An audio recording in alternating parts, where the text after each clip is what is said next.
성경 보겠습니다. 열왕기하 17장 18절입니다.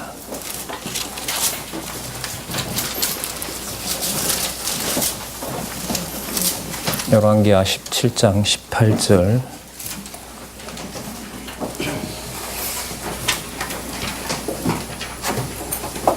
제가 읽겠습니다.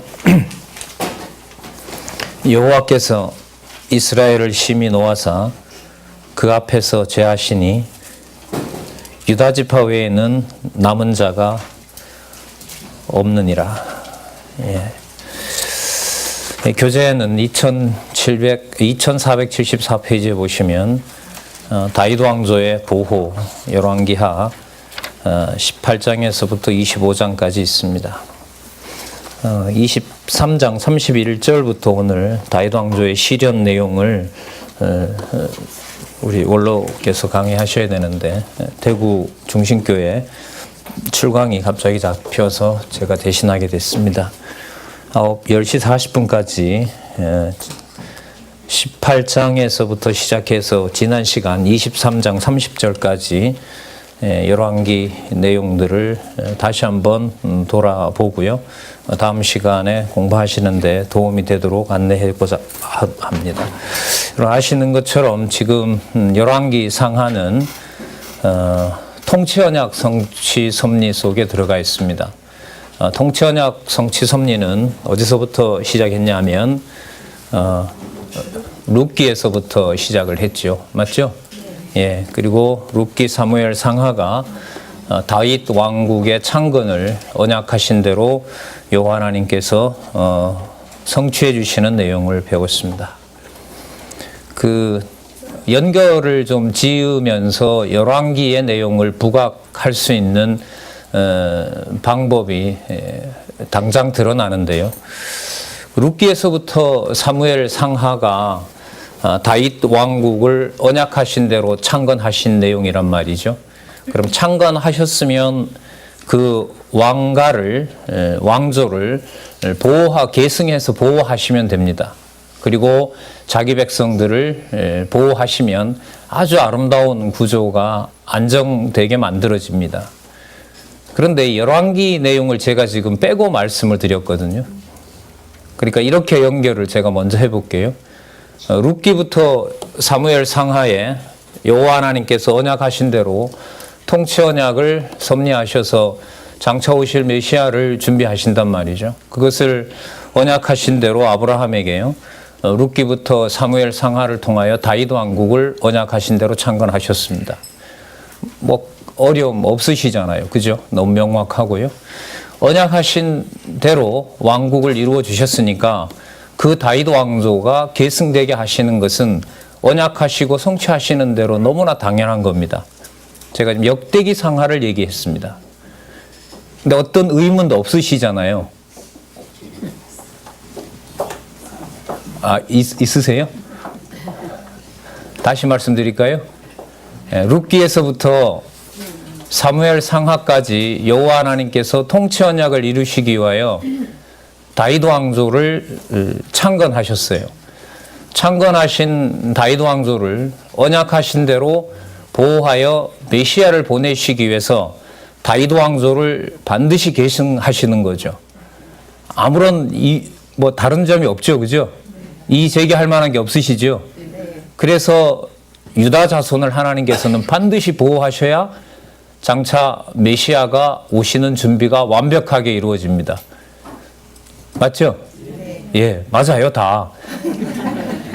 근데 제가 열왕기 상하를 빼고 얘기를 했어요. 근데 다 맞아요. 그럼 열왕기 상하를 안 해도 되죠? 꼭 해야 돼요? 하나씩 좀 물어보면 좋겠는데 왜 꼭 해야 되는지. 그래서 이 열왕기 상하는 지금 말씀드린 대로 어떻게 보면 우리가 듣기에 편하고 우리가 빨리 이해할 수 있는 거죠. 언약하신 대로 왕국을 창건하셨고 언약하신 대로 보호하셔야, 그리고 유다 자손을 보호하셔야 누가 온다? 메시아가 오신다. 그래서 마태복음 1장 1절에 아브라함과 다윗의 자손 예수 그리스도의 족보가 나타납니다. 세 개가 족보거든요. 언약대로 이루어진 그것을 포함한 족보 이런 뜻입니다. 그 원어 뜻이 그게 그냥 우리가 쓰는 뭐 그 명절 때 가서 보는 우리 족보 얘기가 아닙니다. 언약대로 꼭 근거를 가지고 쓰는 것이 그 세계라라고 하는 그 족보라는 뜻이고요. 자, 그렇게 연결이 됩니다. 그럼 이 열왕기 상하가 왜 필요하냐는 거죠. 그 질문을 이렇게 던지는 거죠. 누가요? 앞으로 예를 들면 성경 신학을 반박하고 논리적 통일성을 훼손하기 위한 진리투쟁이 일어날 때 지금 제가 얘기한 대로 이렇게 말을 하게 되면 굳이 열왕기 상하가 필요가 없는 겁니다. 필요가 없는데 있기 때문에 봐야 된다. 이건 설득력이 떨어지죠. 자, 그런 측면에서 열왕기 상하 내용은 매우 중요한 뜻을 가지고 있습니다. 그 뜻을 먼저 보면은요, 이탈 왕조가 뭐 하는 거죠?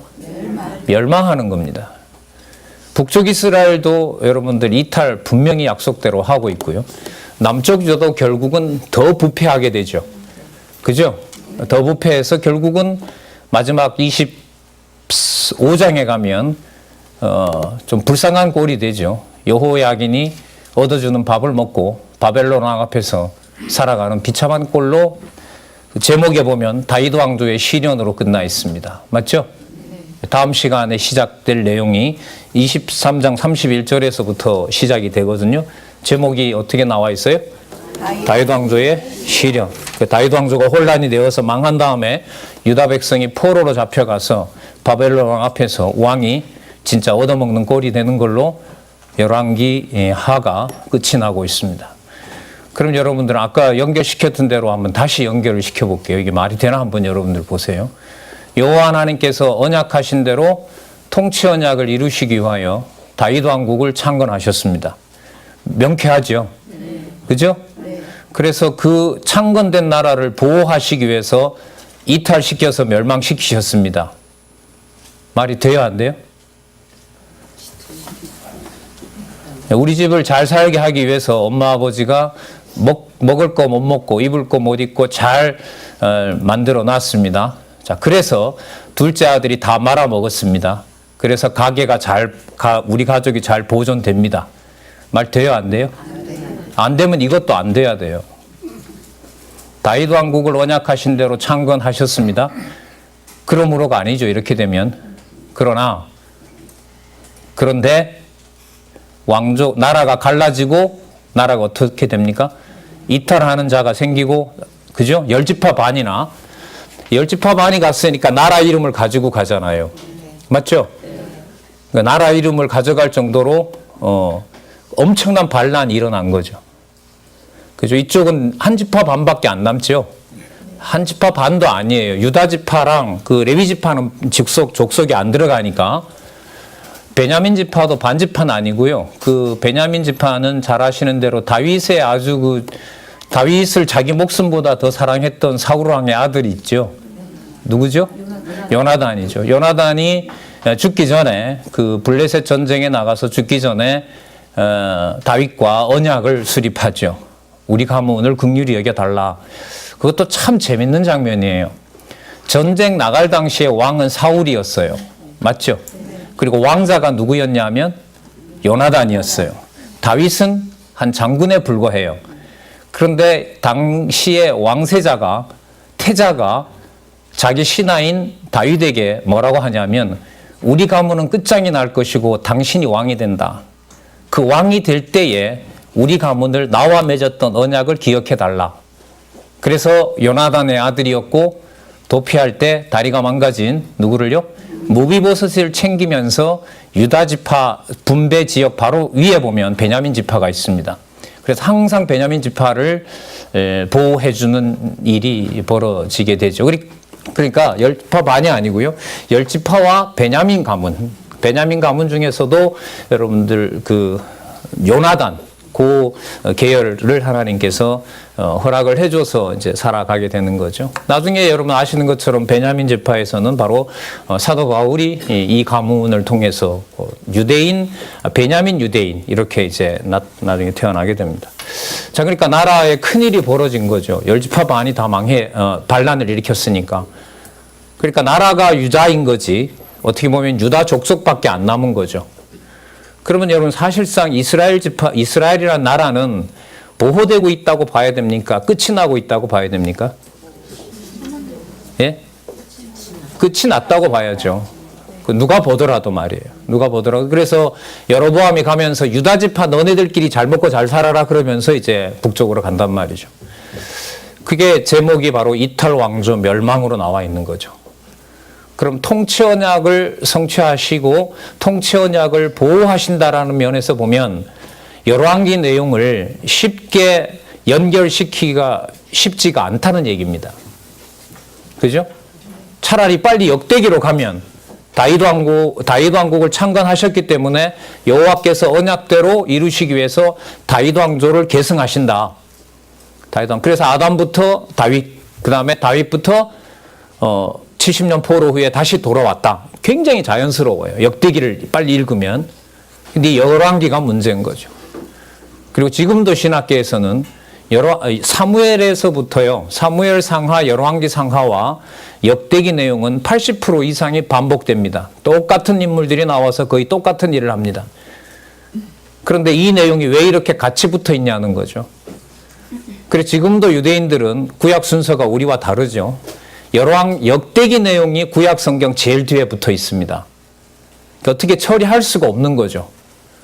룻기 같은 경우에는 우리는 사무엘 앞에 두지만 룻기는 저 뒤에다가 빼놓죠. 유대인들은 왜 빼놓을까요? 누가 나와요? 거기에 다윗 왕의 조상 중에 누가 나옵니까? 모압 여인 룻이 나오거든요. 그러니까 사무엘 상하, 여호수아 사사기 다음에 바로 룻기를 빼고 사무엘로 와버립니다. 그러니까 이런 것들이 이제 여러분 어쨌든 유대인들은 역대기 상하를 저 뒤에 놓고 있습니다. 그래서 저는 개론 공부를 시작할 때 열왕기에서 상당히 좀 놀랐습니다. 일단 논리적으로 선뜻 빨리 연결이 안 되고요. 창건된 나라를 보호한다고 생각을 하고 보면 역대기로 넘어가지 열왕기가 있는 게 아니란 말이죠. 그래서 지금 구약계에서는 열왕기와 역대기의 편집 순서를 두고 어떤 답도 못 내리고 있습니다. 그래서 여러분들 열왕기 내용을 앞부분에 나타난 사무엘 상하와 반드시 연결을 확인을 해야 되고요. 그 다음에 그 내용이 마감이 되면서 왜 역대기 1장 1절로 아담으로부터 시작해서 에스라, 느헤미야, 에스더로 끝나는지를 메시아 언약과 관계해서 여러분 그 사이에 무슨 사건이 있냐면 남쪽 유다가 어디에 망하냐 하면 바벨론에게 망하죠. 그죠? 그래서 여러분 마태복음 1장 1장에 가보면 바벨론으로 이거하기 전, 바벨론으로 이거한 후, 다윗 왕조를 설명할 때 어느 사건을 고려하죠? 바벨론을 기준으로 합니다. 그러니까 그 바벨론은 무슨 무슨 제국이냐 하면 예수님 오시기 전에 남쪽 유다의 성전이었던 예루살렘에 있는 하나님의 이름을 불태웠던 족입니다. 그러니까 여러분 하나님의 이름이 지성소에 있는 언약궤가 불에 타면 이 지상에서는 적어도 누구의 이름을 부르는 곳이 없는 거죠? 그게 열왕기예요. 그게 열왕기입니다. 그러니까 열왕기가 25장 내용이 바로 그 내용인데 여호와의 이름이 들어있던 성전이 불에 타고 법궤는 바벨론으로 옮겨졌으므로 여호와의 이름이 언약대로 보호되고 있다. 이렇게 말할 수 있어요? 없어요? 절대로 말할 수가 없습니다. 그래서 열왕기 내용을 통치 언약 성취 섭리와 창건과 보호 속에서 열왕기 내용을 진짜 물 흘러가듯이 명확하게 연결을 하지 않으면 성경 신학을 우리가 공격을 당했을 때 취약하게 이를 데 없는 부분이 바로 열왕기 내용입니다. 근데 제가 올해 9년째인데요. 9년 전에도 그렇고 지금도 그렇고 지금은 좀 많이들 공부를 하셔서 확인들을 많이 해주셨는데요. 과거의 강남노예도 마찬가지였죠. 사무엘까지는 잘 와요. 열왕기 역대기 지나면서부터는 진짜 임의대로입니다.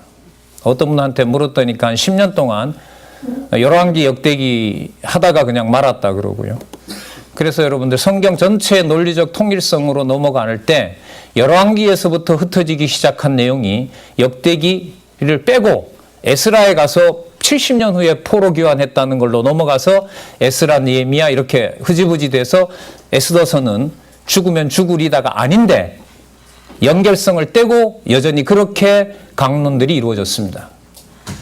그럼 성경 신학 총서에서 말하는 연결성과는 그렇게 관계가 없다고 저는 생각을 합니다.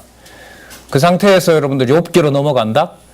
내용의 절반 이상이 저는 날아갔다고 생각을 하는데요. 거기서 욥기에서부터 욥기 내용을 언약 성취, 섭리를 통한 언약의 근거를 두고 욥기를 공부한다?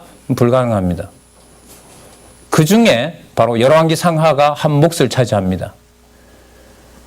그러니까 열왕기와 사무엘과 열왕기와 역대기, 그 다음에 역대기, 글쎄 여러분들 기억하시겠지요, 물론. 역대기 끝부분이 에스라 내용하고 반복이 됩니다. 혹시 기억하십니까? 다음에 역대기가 나오기 때문에 좀 호흡이 길어요. 이게 막 수십 장이 되기 때문에 이렇게 안내를 해드리는 겁니다. 역대기 내용은 아담으로부터 시작하는데 역대기 내용이 끝나는 내용이 똑같은 내용이 에스라에 넘어가면 3절이 똑같이 반복이 돼요. 요즘으로 말하면 컨트롤 C, 컨트롤 V예요. 똑같은 걸 또 반복합니다. 그러니까 끝나는 내용에 똑같은 내용이 다른 글의 시작이 된단 말이죠. 그러면 그것은 무슨 뜻이겠어요? 끊어진다, 연결되어야 된다. 그렇죠. 연결되어야 된다. 그리고 에스라 시대 때 똑같은 일이 여러분 느헤미야가 반복이 됩니다. 그 일이 일어나는 사이에 에스더가 쓰여지는데요. 에스더가 배치는 뒤에 되어 있습니다. 제일 뒤에 붙어 있죠. 역사서 맞죠? 그게 원래 배치가 되려면 어떻게 되어야 되냐면요. 에스라, 그 다음에 에스더, 그 다음 느헤미야. 역사서라고 한다면 그렇게 배치가 돼야 돼요. 그래서 여러분 성경 신학을 통해서 논리적 통일성을 공부하는 저희들로서는 역사서라는 말에 속으시면 안 돼요. 역사가 우스운 역사가 돼요. 왜냐하면 사무엘상하, 열왕기상하하고 이미 밝혔던 내용을 또 한 번 역대기에 가서 왜 밝혀요? 다른 것도 그럼 다 똑같이 반복해야 되는데 그럼 그건 시간 순서 따라 적어가는 뭐가 아니다. 일반적인 역사서가 아니라는 거죠. 유대인의 역사도 아닙니다. 물론 예수님도 그렇게 말씀하시지만은요. 거기에서 여러분들 역대기, 에스라, 느헤미야, 에스더는 너무너무 중요한 메시아의 언약을 확증하고 또 확증하는 내용입니다. 그래서 전 몇 번 말씀드렸는데 2016년에 여러분들 그 성경 개론이 히브리어로 번역이 됐잖아요. 2000권. 그 올 초에 번역하신 분이 왔을 때 하나가 되게 궁금한 거예요. 그럼 개종한 유대인들도 우리가 보는 구약 순서대로 안 봅니다. 아까 전에 말씀드렸던 그 순서대로 유대인들은 구약을 봐요. 여러분 그 책하고 성경 개론의 구조하고 맞을까요? 안 맞을까요? 안 맞는 거예요. 저걸 도대체 어떻게 수용을 할까? 이건 이거고 저건 저거다. 그거는 공부하는 사람들이 내릴 판단은 아니란 말이죠.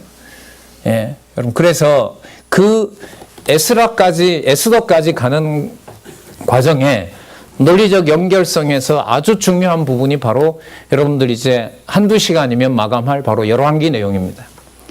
사무엘이 이렇게 끝났기 때문에 열왕기가 이렇게 나올 수밖에 없고 열왕기가 이렇게 마쳤기 때문에 아담이 나올 수밖에 없고 에스더의 모르드게가 페르시아 제국의 총리가 될 수밖에 없다. 이렇게 결론을 내려야 욥기로 들어갈 수가 있습니다. 근데 그게 거의 강조가 안 됐다는 거죠. 총서가 완간되고 또 거듭한 시간이 4년이 지났는데도 제 스스로 제가 한번 검토를 해봤어요. 책을 덮고 오늘 이제 정리를 하기 위해서 내 머릿속에 뭐가 그려지나. 그렇죠. 몇 가지 타이틀은 그려져요. 근데 성경의 내용들이 본문들이 뒤죽박죽인 거예요. 이게 여기에 나왔던 건지 이게 앞에 나온 건지 이 약속이 사무엘에 있는 건지 사무엘 하에 있는 건지 이게 열왕기에 나왔던 건지 역대기에 나왔던 건지. 그래서 한 10년 전에 어떤 그 선생님이 열왕기와 역대기 대조표를 만들어서 저를 주더라고요. 그걸 보고 제가 깜짝 놀랐죠. 목적이 다르잖아요. 여러분 열왕기의 제목은 뭐로 나와 있습니까? 이탈 왕조의 멸망이잖아요. 맞죠? 그러니까 솔로몬이든 다윗이든 둘 다 하여튼 이탈하는데 연관이 돼야 되는 거예요. 열왕기는. 근데 역대기는 솔로몬이 아무리 나쁜 짓을 하고 다윗이 아무리 나쁜 짓을 해도 역대기의 제목이 여러분들 뭐죠? 다윗 왕조의 계승인 거예요. 흠 잡아내면 안 되는 거예요. 그걸 대조표를 만들어 보면 똑같은 사건에 대해서 평가를 열왕기와 역대기가 다르게 하고 있는 걸 확인할 수 있었습니다. 그러니까 다시 말씀드리면요. 룻기가 그렇게 끝나야 되고 다윗으로 끝나고 언약하신 대로 통치 언약이 사무엘 하 24장이 아주 재밌게 끝나죠. 하나님이 생각하고 하나님이 준비해 놓은 다윗 왕조의 보호 방법은 다윗을 한번 뭐 하는 거였어요? 다시 24장 1절 기억나시죠?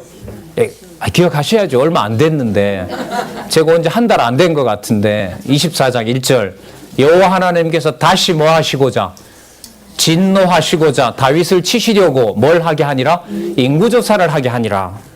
이렇게 말하면 이제 반쯤은 따라오는데 반 안 될 때까지 여러분들이 다 반복하시려면 좀 더 본문 말씀들을 논리적 흐름에 따라서 읽어가시는 게 중요하다고 생각합니다. 이걸 해갈 때 이 확인에서 가장 어떻게 보면 취약하다 그래야 되나요? 그게 제가 볼 땐 열왕기와 역대기로 넘어가면서부터예요. 예. 그 다른 나라도 소식을 들었거든요. 이제 몇 억 되는 여러분 가까운 우리 그 나라에도 보면요. 열왕기 이후부터 이게 취약해진대요. 그러니까 한국에 있는 목사님들이 이제 신학교에 강의하러 가잖아요. 오는 사람마다 다 창세기부터 출발하고 막 아브라함부터 출발하는 거죠. 그리고 며칠 하다가 다윗 왕으로 끝내고 또 가고. 그럼 또 다시 와요? 다시 어디서부터 출발해요? 그렇죠. 창세기부터 다시 시작하다가 또 다윗 왕으로 끝내요. 한국에도 마찬가지고요. 한국에도 마찬가지고. 그럼 경동 강자가 여러분 그래서 어떻게 됐냐 하면 섭리를 통한 언약 창세기부터 에스더가 끝나고 욥기로 넘어가는 것이 아니라 현장에서 신약이 더 필요하니까 마태복음부터 하고 요한계시로 끝내고 이번 학기부터 뭐가 들어갔죠? 네, 대답 안 하시는 분은 강의 안 들으시는 거고 이번 학기부터 뭐로 들어갔어요? 그래서 욥기로 들어가는 거죠. 공부 방법은 괜찮은데 다급하면 이해는 돼요. 근데 저자도 되게 안타까워하면서 목사님들한테 근데 사실 마태복음이 마태복음으로 들어가기 위해서는 욥기에 나타난 하나님의 속성을 봐야 그리스도가 이 땅에 오셔서 하신 직임 사역, 그 직임과 신분과 사역과 본성에 관련된 당신의 계시 내용이 하나님의 5대 속성을 증가한다. 이렇게 연결이 되거든요. 다급하면 알겠어요. 저 좀 한 20분 정도 이제 서론을 좀 맞추기 위해서 했는데요. 그만큼 여러분 열왕기 상하 내용에 나타난 이탈 왕조의 멸망이다라고 하는 내용은 통치 언약 성취 섭리에서 매우 중요한 논리적 연결성을 갖습니다. 두 번째, 논리적 연결성을 우리가 이해하는 우리에게 좋은 방식대로 편안하게 다가오는 연결성이 아니라는 겁니다. 자, 하나님께서 언약하신 대로 다윗 왕국을 세워주셨고 사무엘하 24장에 하나님의 방식대로 다윗 왕국을 전속시키잖아요. 그죠? 다윗이 잘못했는데 왜 백성을 7만을 죽였는지 전 연결성은 분명한데 이게 심정적으로 잘 안 받아들여지더라고요. 그러니까 논리적 연결성을 확인하면서 두 번째 따라오는 이제 고통은 뭐냐 하면 너 진짜 그거 믿어지냐? 머리는 명쾌하다 그러는데 그래 말은 한다. 근데 그 내용이 그렇게 너에게 믿어지냐? 이게 연결성이 지어질 때마다 계속해서 다가오는 어떻게 보면 큰 부담인 거죠. 그걸 내가 나는 된다라고 해서 되는 문제도 아니기 때문에 자, 열왕기 상에 관련된 내용을 앞으로 가서 두 가지만 더 확인하겠습니다. 이건 바로 사사기 내용입니다. 여호수아가 서쪽 땅 정복이잖아요. 맞죠? 서쪽 땅 정복 가나안에 들어갔으면 룻기서부터 시작해서 누구를 주면 돼요? 다윗 왕을 주면 될 거 아니에요? 근데 다윗 왕을 안 주는 내용이 바로 여러분들 300여 년 동안 이상 진행되는 사사기서입니다. 진짜 바쁘잖아요. 나중에 그 땅에 들어왔기 때문에 얼마나 왕국 세우기가 바빠요. 다 왕이 있어서 나라가 잘 되는 것 같은데 이거는 왕이 없어서 나라가 안 돌아가는 것처럼 보이거든요. 성경도 그래 얘기하고 왕이 없으니까 다 자기 소견에 오른 대로 행해요.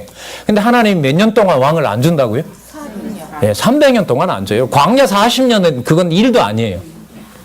광야 40년이라 그러는데 그것도 좀 성경 내용에 좀 약간은 좀 글쎄 죄송합니다. 몰라서 그래요. 비유를 드시려면 광야 40년이 아니라 앞으로는 사사기 300년. 그게 훨씬 하나님의 언약 성취 섭리사를 누구 중심으로? 그렇죠. 여호와 계시 중심으로 보는 중요한 아이디어입니다. 광야 40년 보다가 사사기 300년을 하나님이 안 주세요. 그러면 300년이 여호와가 죽으셨던 거죠. 활동을 안 하신 거죠.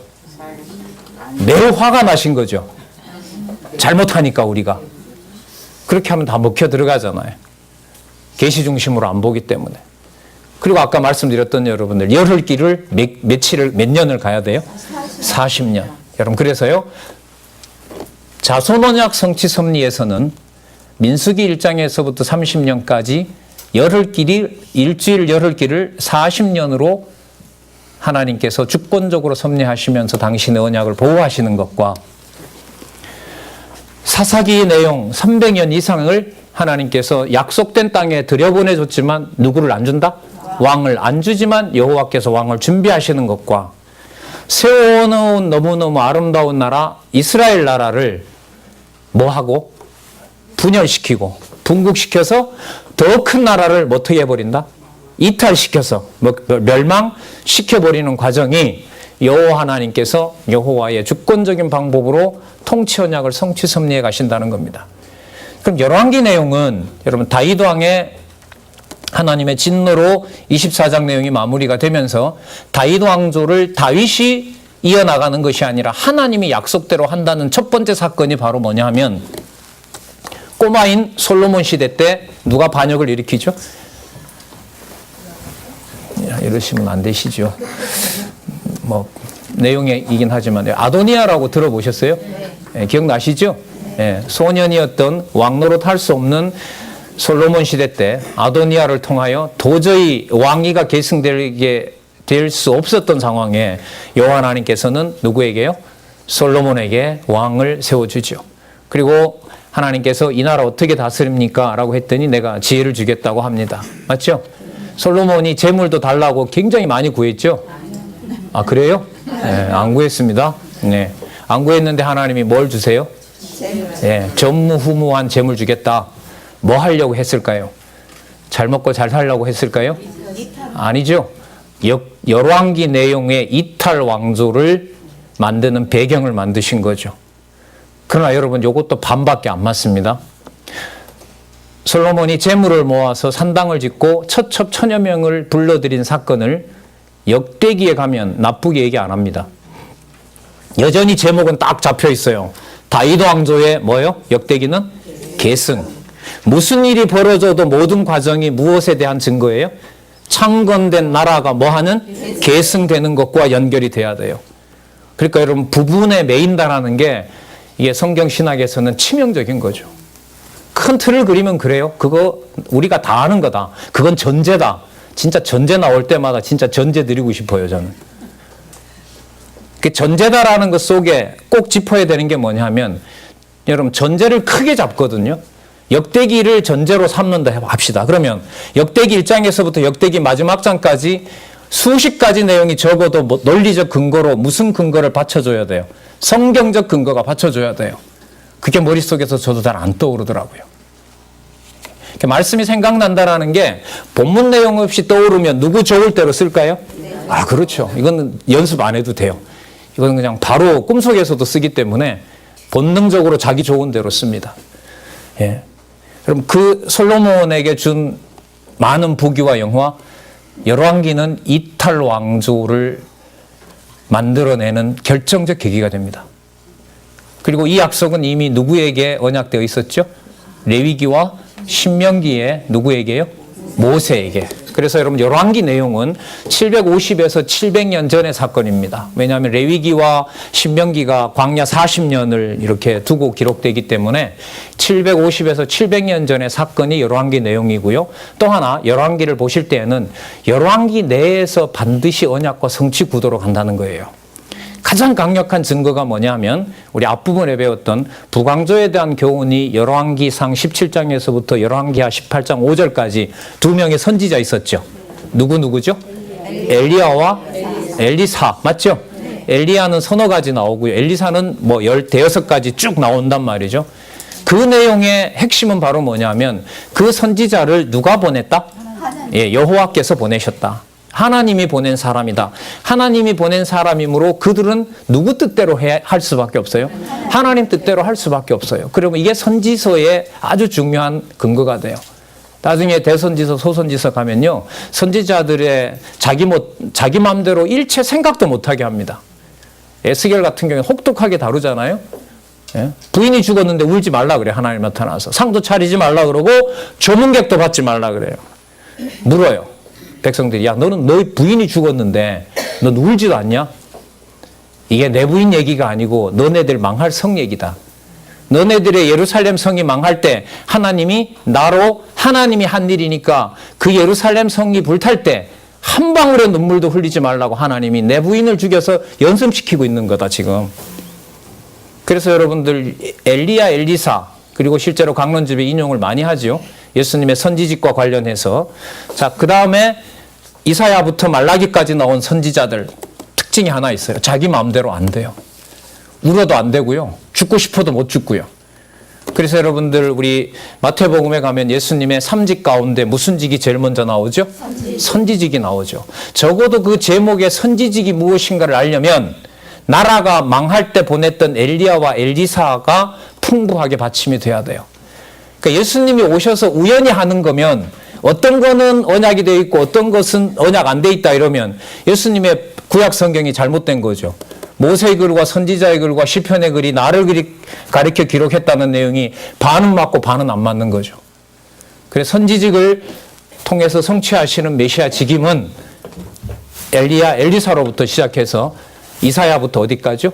말라기까지 내용을 단단하게 받침을 줘야 돼요. 안 그러면 여러분 우리 9천 몇 페이지, 만여 페이지가 되는데 한 페이지 정도는 오류라고 합시다. 두세 페이지가 무너지면요, 만 페이지 무너지는 건 시간 문제라고 저는 생각을 합니다. 하나님이 지키시죠. 맞아요. 확인되지 않는 걸 어느 날 음성 가지고 하나님 지키시진 않는다고 봐요. 신약교회는. 그 중에 여러분들 우리가 또 한 번 확인하고 또 확인해야 될 내용이 저는 열왕기라고 생각을 하는 겁니다. 나머지 시간들 우리 본문이 아니라 큰 틀 내에서 지난 시간까지 있었던 내용들을 좀 정리하도록 하겠습니다. 그렇게 해서 여러분들 엘리야, 엘리사에 의해서 약속된 대로 나라가 어떻게 합니까? 망해가기 시작하죠. 그럼 이렇게 보시면 돼요. 왜 20여 가지가 되는 표적을 누구에게? 엘리야와 엘리사에게 보여줬느냐? 20가지나 되는 표적을 통해서 엘리야와 엘리사가 하나님이 보낸 하나님의 사자라는 걸 확인해 주고요. 그 선지자들의 예언 따라서 뭐가 부패하고 뭐가 망해가는 거죠. 남왕조가 부패하고, 아니 북왕조가 부패하고 남왕조가 부패하고 다 같이 부패하고 북쪽도 망하고 남쪽도 결국은 망하게 되지만 아까 읽었던 요절대로 유다 자손 외에는 하나도 남은 자가 없더라. 이 답은 열왕기에서 답이 안 나와요. 어디로 넘어가서 기다려야 돼요? 역대기로 가서 저기 멀리 에스더까지 가야 되는 거예요. 이 그림을 만들어주고 요즘 말로 말하면 빅픽처, 큰 그림을 그려나가는데 결정적으로 인간 중심적인 생각을 하나님 여호와 존재의 계시 중심으로 넘어가는 연결성이 바로 여러분들 다음 시간이면 결론이 날 열왕기에 있는 겁니다. 이건 들어서 될 문제가 아니에요. 참 읽다 보면 지루하기도 해요. 남의 나라 왕까지도 다 외워야 되고 어떻게 보면 그 사건의 연결성도 알아야 되고 어떤 거는 반복되고 어떤 거는 특이하게 한 번 나오고 글쎄요. 결론적으로는 쉬워요. 하지만 그 내용들이 쉽게 편안하게 성경 신학을 1차적으로 변증하고 보호하기 위해서는 그 과정들이 꼭 따라줘야 되죠. 예. 그런 어떤 여러분들 문제의식을 좀 가지시고요. 그 다음에 여러분들 약속한 대로 20여 가지 표적 속에 그럼 이렇게 되는 거죠. 여러분 표적을 일으키는 건 엘리야와 엘리사의 능력으로 하나요? 하나님의 전적인 능력으로 하나요? 전적으로 하나님의 능력으로 하죠. 그러면 여러분 히스기야부터 여기 보면 요시야까지 나오죠. 예. 히스기야부터 요시야까지 남쪽 유다를 하나님께서 관리하는 것은 그 역시도 누가 관리하실까요? 여호와께서 하시죠. 그럼 북쪽 이스라엘이 망할 때는 그건 아수르가 이스라엘을 점령하고 바벨론이 남쪽 유다를 멸망시키나요? 아니죠. 그러니까 어떤 하나님과 엘리야와 엘리사에게 사람이 할 수 없는 표적을 보여주신 여호와 하나님과 일상사처럼 보이고 아수르가 북쪽 이스라엘을 멸망시키고 남쪽 유다는 바벨론이 멸망시킨 것 같지만 그 일은 눈에 보이는 현상에 중심이 있는 것이 아니라 표적을 20가지나 보여주면서 여호와를 알려준 것처럼 뒤에 나타나는 일탈과 부패와 패망의 과정도 누가 살아계신 증거다. 여호와께서. 잡혀갈 때는 아니고. 아니죠. 이탈할 때 빼고 돌아올 때만 그런 거예요? 아닌 거죠. 아니에요. 근데 이게 사람 머리로 정리가 되고 마음까지 믿어지는 거, 그건 우리 소관 아니에요. 그래서 성경신학에서 뭘 강조하죠? 인식의 주관자. 주관자 어디에도 없어요. 그냥 주체, 대상, 과정, 그게 인식론의 3틀이에요. 근데 여러분 성경신학은 아니에요. 성경신학은 4가지 요인이 반드시 맞물이가 돼야 돼요. 자, 그러면 우리 18장에서부터 25장까지 제목을 일단 먼저 확인할게요. 다윗 왕조의 보호라고 나오죠. 맞죠? 네. 예, 교재 보시면. 근데 여러분 이와 같은 똑같은 제목이 있어요. 역대기 하 제목이 뭔가 한번 보세요. 메모에. 예? 역대기 하의 제목이 뭔가 보시라고요. 누가 한번 크게 읽어주세요. 똑같죠? 그러면 같은 내용일까요? 같은 내용이 아닐까요?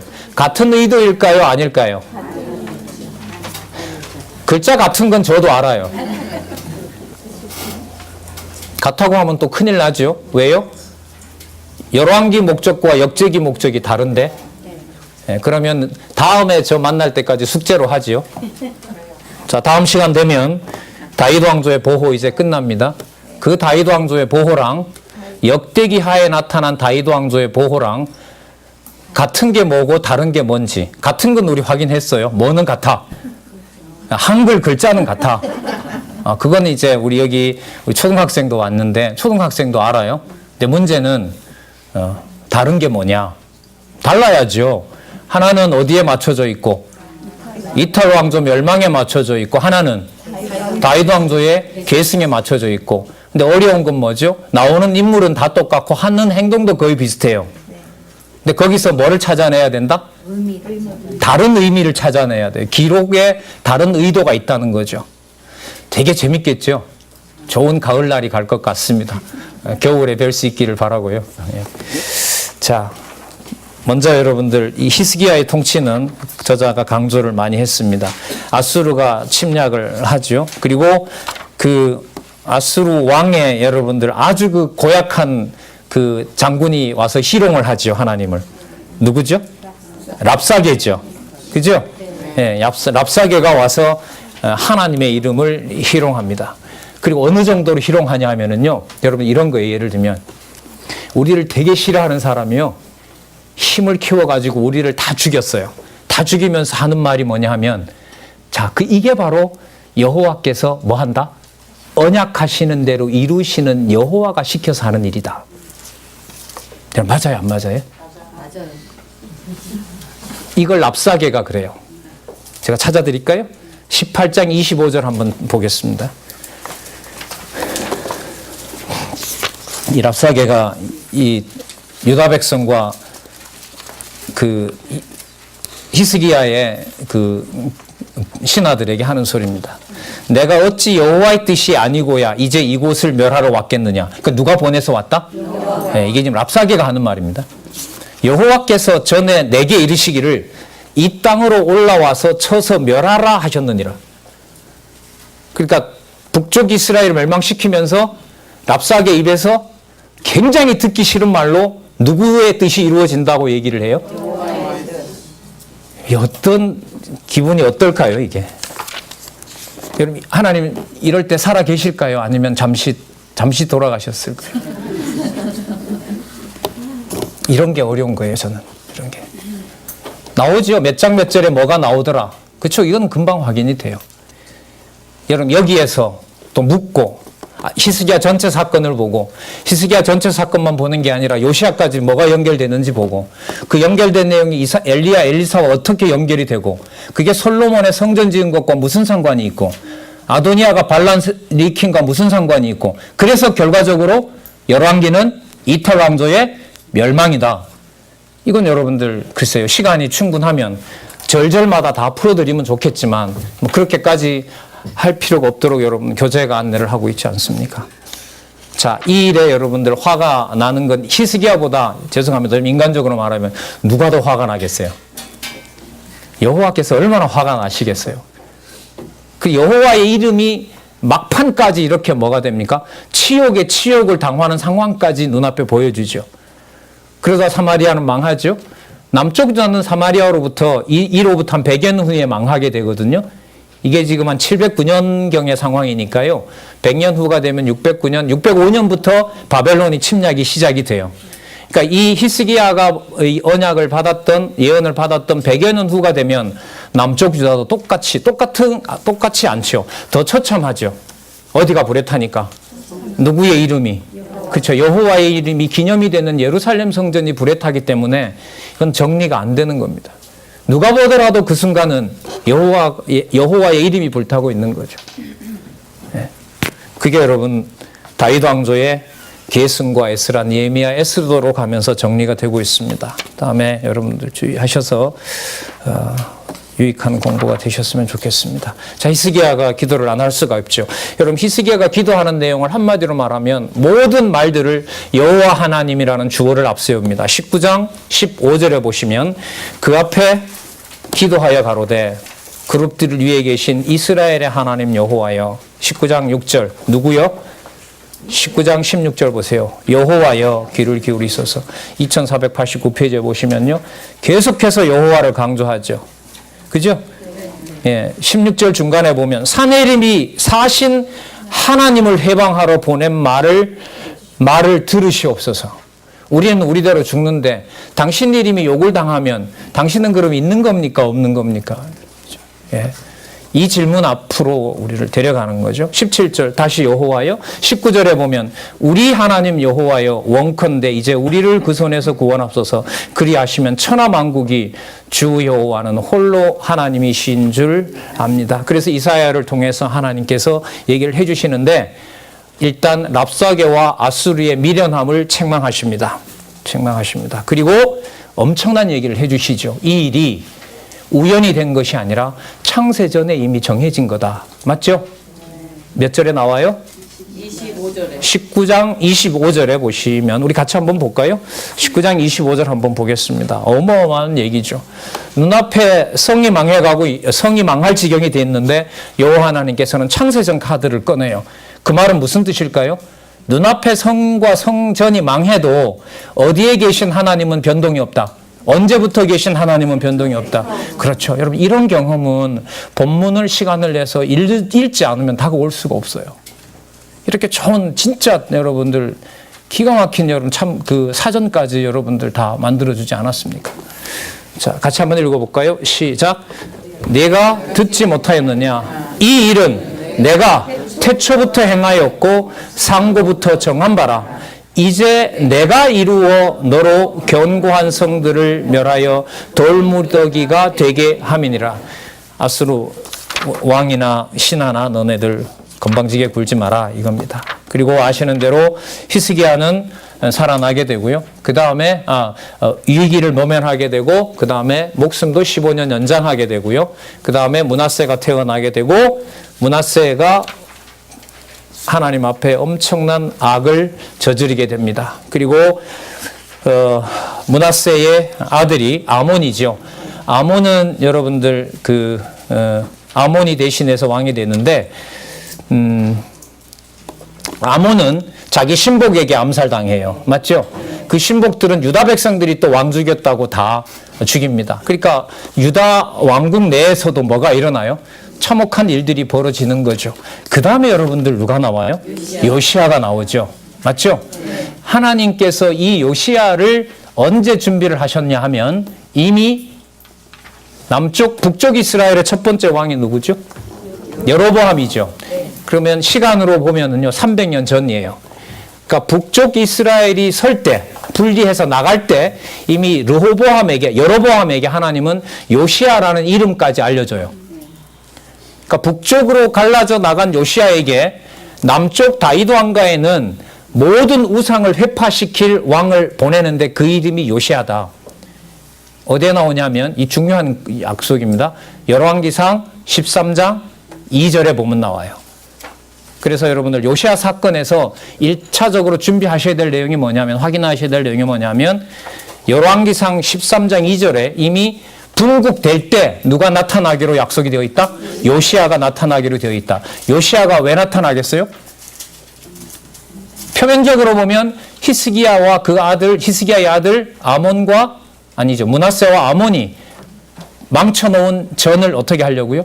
회복시키려고. 그리고 이때 아시는 것처럼 율법서가 발견이 되고요. 율법서를 펴고 요시야가 엉엉 울죠. 왜요? 이 약속이 이미 언제? 800년 전에, 750년, 800년 전에 누구의 글을 통하여? 모세를 통하여 레위기와 신명기서에 확정되어 있었다는 사실을 놓고 여러분 이 사실 앞에 범죄한 것을 토로하고 그 왕국을 지켜주기를 간절히 구하는 겁니다. 그러니까 이렇게 됩니다. 오늘 나왔던 내용이 창세전 근거 하나님 확인해 주셨죠. 맞죠? 이 일이 언제 언약된 거다? 창세전이다. 그리고 또 언제? 700년, 750년 전에 너희들이 전혀 모를 때 이미 약속되어 있던 거더라. 그렇다면 그 일이 지금 이루어짐으로 아수르가 무섭고 다가올 바벨론이 무서운 것이 아니라 이 이탈의 중심에는, 이탈해서 망하는 중심에는 여전히 누가 살아계신 것은 변동이 없다. 여호와 하나님 살아계신 것은 변동이 없다. 다만 너희들이 볼 때 이탈한 거고 손해보는 것 같고 여호와의 이름이 능력을 당하는 것처럼 보이지만 이것이 내가 언약한 내 이름 관리를 누구 방식대로? 내가 하는 방식이다. 그래서 여러분들 어디에 나오는데요? 시간 관계상 찾지 않겠습니다. 어디 근간에 나올 거예요. 내 이름 관리 내 방식대로 한다. 너네들이 보고 나라가 끝났다? 성전이 불탄다? 그런 소리 함부로 하지 말라고 하는 것이 여러분들 요시야를 통해서 보여주는 겁니다. 여러분 23장 15절에서부터요. 15절에 보시면 16절에 보시면 그 산당을 불사르고 한 내용들이 나오잖아요. 23장 15절부터 20절 내용이 300여 년 전에 열왕기상 13장 2절에 약속했던 내용들이 모두 이루어지는 것입니다. 그걸 확인하시기 바라고요. 열왕기 내용은 그 자체 내에서도 언약과 성취로 구조화되어 있다는 것을 염두에 두시면 좋겠습니다. 그래서 여러분 요시야 시대 때 그 처음으로 유월절 지킨다 그러잖아요. 맞죠? 그럼 이 유월절을 안 지킨 게 아니고 이건 정확하게 좀 아셔야 돼요. 이때 유월절은 예루살렘에 와서 유월절을 처음 지키는 거예요. 아셨어요? 그래서 그전에는 각각 어디서 지키냐면 각각 12지파 흩어져서 곳곳에서 사실 북쪽 이스라엘은 정당성이 없죠. 예루살렘의 제사가 그 화목제가 안 드려졌는데 10지파 반이 아무리 지켜도 그건 정당성이 없어요. 어쨌든 사무엘 이후로, 그러니까 이게 몇 년 되죠? 사무엘을 한 1000년으로 잡아도 이게 지금 여러분들 한 700년 되니까, 그러니까 300여 년 전에 사무엘과 함께 전체적으로 유월절을 예루살렘 중심으로 무교절 7일까지 다 지켰던 것이 처음으로 남쪽 유다가 망하기 전에 누구를 통하여? 요시야를 통하여. 그럼 이렇게 된 거죠. 유월절 지킨 게 중요한 게 아니고요. 율법서가 발견이 되니까 율법대로 뭘 지키게 하신 거죠? 그렇죠. 그럼 뭐가 이끌어가는 거죠? 여호와께서 기억나게 하셨고 말씀을 주셨고 주신 대로 뭘 지키게 하고 유월절 지켰고 그 유월절을 여호와께서 안 받아주면 안 되죠. 받아주셔서 화목제까지 받고 감사제를 드리는 것으로 나라가 망하기 직전에 요시야에게 언약대로 이루시는 하나님의 사건을 보여줬어요. 이 사건이 제가 볼 때는 역대기에 영향을 주고요. 앞으로 이루어질 여호와 하나님의 이름을 누구 방식대로 보호하신다? 여호와의 방식대로. 그래서 여러분들 성경을 우리가 여호와 계시 중심이다, 여호와 존재 중심이다, 여호와 속성 중심이다고 말하는 것이 바로 이런 틀을 가지고 있는 것입니다. 자, 그 다음에 여러분들 23장 31절부터 이 다윗 왕조는 여러분 시련을 겪게 되는 겁니다. 그러면 여러분 이렇게 되죠.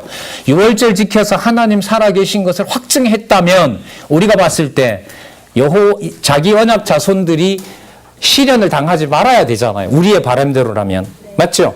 근데 어디에 뭘 당하게 해요? 시련을 당하게 하죠. 그럼 이 시련을 당할 때 이 시련이 앞에서 교육받았잖아요. 언제 정해진? 창세 전에. 그리고 또 누구에게? 열조에게 약속한 대로. 그리고 오래전 선지자에게 약속한 대로. 점점 내려와요. 엘리야, 엘리사에게 약속한 대로. 그리고 히스기야에게 약속한 대로. 맞죠? 히스기야가 병들었을 때 문병 사람에게 내탕고 보여주니까 이사야가 뭐라 그래요? 앞으로 여기 보여줬던 것 전부 어디로 간다? 바벨론으로 옮긴다. 그러니까 언약 성취를 가장 분명한 아주 리얼한 사건으로 확인할 수 있는 것이 열왕기입니다. 근데 단 멸망이라고 하는 것을 누구에게 어떤 편한 대로 맞춰서는 안 돼요? 우리에게. 여호와께서 언약을 성취해 가시는 걸로 이해를 하셔야 열왕기에서 역대기로 진짜 머리도 명쾌하고 심정적으로도 여호와 존재에 맞추어서 이해가 하는 데 도움이 된다고 봅니다. 예, 수고들 하셨고요. 기도하겠습니다. 하나님 감사합니다. 진리의 말씀을 더 보고 싶은 열정과 또 환경을 주셔서 감사합니다. 하나님 귀한 어린 후배들까지 함께하는 원로들까지 이 시간 함께 했습니다. 하나님 다른 어떤 것은 몰라도 진리의 말씀 보호하고 싶은 마음과 보고 싶은 마음과 지키고 싶은 마음과 전해주고 싶은 마음이 성령 하나님으로부터 비롯하여 우리들에게 진리의 말씀으로 소통될 수 있도록 성령 하나님 인도해 주시옵소서. 오늘 모든 일정들 평안 가운데서 하나님 이끌어 주시기를 원합니다. 예수님의 이름으로 기도드렸습니다. 아멘.